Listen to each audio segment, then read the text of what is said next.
If there's one sauce that has a reputation for being difficult, a sauce that strikes fear into the hearts of chefs everywhere, it's hollandaise. Now hollandaise, just like mayonnaise, is a fat and water emulsion. Normally when you mix together fat and water, the fat's going to separate and float on top of the water in a greasy layer. But the key to a successful emulsion is to break that fat up into droplets so tiny that they stay evenly dispersed, causing the liquid to thicken and turn opaque. Traditionally, the way that you do this is by whisking together egg yolks and lemon juice in a double boiler until they're hot and frothy, and then slowly whisking in butter in a thin and steady stream.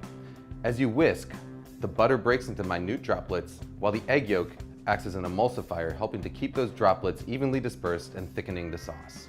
What you get is a creamy, smooth sauce with a rich texture and mild flavor that's perfect for vegetables, fish, and eggs. But there's a lot of ways it can go wrong. If you don't whisk fast enough, or if you add your butter too fast, the sauce will end up greasy and broken.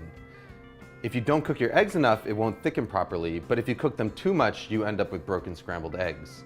The fact of the matter is, if you want to learn how to do it the traditional way, the road to perfect hollandaise is paved in broken sauces. But here's the good news. There's an alternative method that is completely foolproof, produces a hollandaise that's every bit as good as the traditional version, and takes about a minute start to finish. All you need is a small pot, a glass measuring cup, and a hand blender with a cup that barely fits its head. We start by combining an egg yolk, a teaspoon of water, a teaspoon of lemon juice, and a pinch of salt in the bottom of a blender cup. Next, we melt a stick of butter on the stovetop until it's completely hot and bubbling. It should register about 220 degrees Fahrenheit with an instant read thermometer. Pour that butter into a glass measuring cup.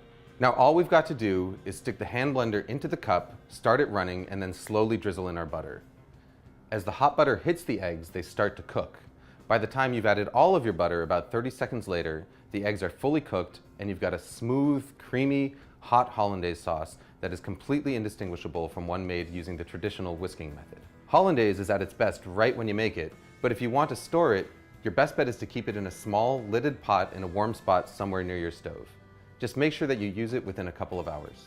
Food Lab signing out.